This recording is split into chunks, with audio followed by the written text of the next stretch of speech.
చాకలైలమ్మ మనవడు ఒక 20 సంవత్సరాల పైన సర్పంచ్ ఉన్నటువంటి రామచంద్రం గారి ఇలా దినాలు ఆయన అనారోగ్యంగా దాదాపు ఒక 6 నెలల పైనుంచి ఉన్నాడు. ప్రభుత్వాలు ఎవరూ పట్టించుకోలేదు. చనిపోయి ఒక 5-6 రోజుల ముంగడ నేను కూడా ఇక్కడికి వచ్చిన తర్వాత ప్రభుత్వ పెద్దలకు ముఖ్యమంత్రి గారి దాకా కూడా తీసుకుపోయే ప్రయత్నం చేసినా మీరు కూడా అప్పుడు అందరూ ఉండే ఇక్కడ మీ మీడియా ద్వారా కూడా సమాచారం చేరవేయాలని చెప్పి చాలా ప్రయత్నం చేసినాము. వాళ్ళ దాకా సమాచారం పోయిందని అనుకుంటున్నాము. ఎందుకంటే వాళ్ళ నిఘా వ్యవస్థలు ఉంటాయి, అన్ని ఉంటాయి. ఇక్కడ ఉన్నటువంటి లోకల్ ఎమ్మెల్యేని కూడా వీళ్ళు కలిసి కనీసం ఒక ఆరోగ్యం ఇప్పించాలని వీళ్ళు వేడుకున్న తర్వాత కూడా ఇక్కడ ఉన్న లోకల్ ఎమ్మెల్యే కావచ్చు, ఎమ్మెల్యే అత్త ఝాన్సీ రెడ్డికి ఆమె కూడా చెప్పినా గానీ వాళ్ళు పట్టించుకోలే.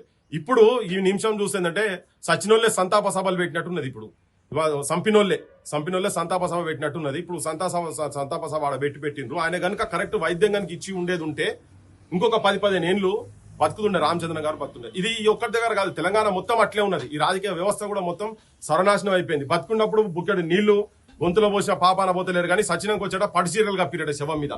అటువంటి రాజకీయ వ్యవస్థలలో మనం ఉన్నాము. దాదాపు ఏంటంటే కరెక్ట్ వైద్యం అందక 80% జనాలు అప్పుల పాలవుతున్నారు.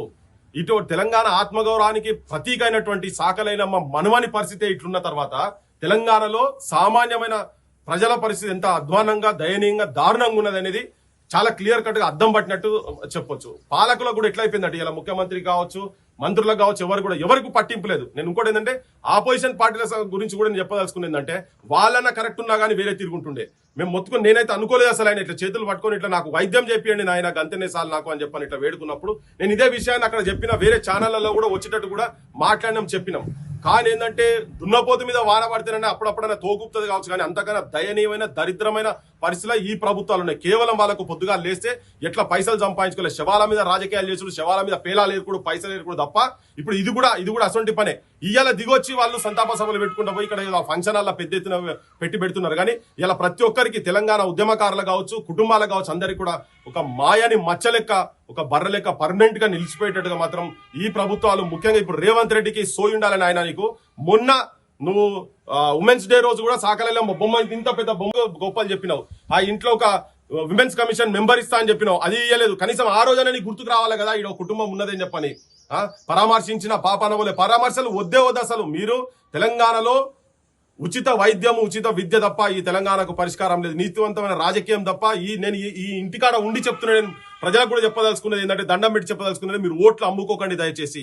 చదువుకున్న వాళ్ళు టీచర్లు కూడా 5,000కు 4,000కు ఓట్లు అమ్ముకున్న తర్వాత జనం పరిస్థితి చాలా ఘోరంగా ఉన్నది. ఎవరెవరితో వాళ్ళ క్వాలిఫికేషన్స్ ఉన్నాయో క్వాలిఫికేషన్ దగ్గర నౌకర్లు కూడా బయట ఉంటలేవు. కాబట్టి సమాజంలో చాలా ఘోరమైన సిచ్యువేషన్స్ ఉన్నాయి.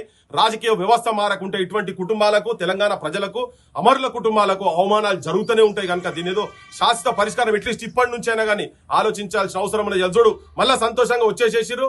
సంపిన్యంలో వచ్చే సంతాప సభలు ఎంత అద్భుతంగా పెట్టుకుంటున్నారంటే అక్కడ పోయి కూర్చొని సమాజం అంతా గమనించాల్సిన అవసరం ఉన్నది. ఇక్కడ ఎమ్మెల్యే గారికి కూడా ఆమె సావులకు ఎక్కడ రాదట. మరి ఆమెకి ఏమవుతుందో, అంట అవుతుందో, ముట్ట అవుతుందో మాకు ఎరకలే. కానీ నేను మొన్న కూడా చెప్పిన వాళ్ళ ఇళ్లలో 200 ఏళ్ళు 300 ఏళ్ళు బతుకుతున్నారా మాకు ఎరకలే. సచినోళ్ళ ఇళ్లకు రాను. అరే ఎవరైనా నాకు అర్థం కాదు, పెళ్లికి రాకుండా రాకూడదు, కానీ సచినోళ్ళ కాడికి పోవాలి. ఎవరికైనా ఏమైనా ఇబ్బంది అవుతుందంటే వాళ్ళ దగ్గర పోయి మాట్లాడి వాళ్ళకి ఏమైనా వైద్యం గిద్యం చేయించిన పాపన పోవాలి. కానీ అటువంటిది ఏది లేనటువంటి వాళ్ళు రాజకీయ వ్యవస్థలో, అసెంబ్లీలలో, పార్లమెంట్ లో ఉండు అనేది దరిద్రం, దారుణం. ఇది ఈ వ్యవస్థ మారేందుకు ప్రజలు చాకలైలమ్మ సాక్షిగా, చాకలైలమ్మ మనవన్ సాక్షిగా, ఆయన ఏదో సాధారణమైన వ్యక్తి కూడా కాదు, 20 సంవత్సరాల పైన సర్పంచ్ చేసినటువంటి వారికే దిక్కులేని పరిస్థితులు తెలంగాణ ఉన్నదంటే ఏ సిచ్యువేషన్ ప్రజలు అర్థం చేసుకోవాల్సిన అవసరం ఉన్నదని మనం చేస్తున్నారు. Thank you so much.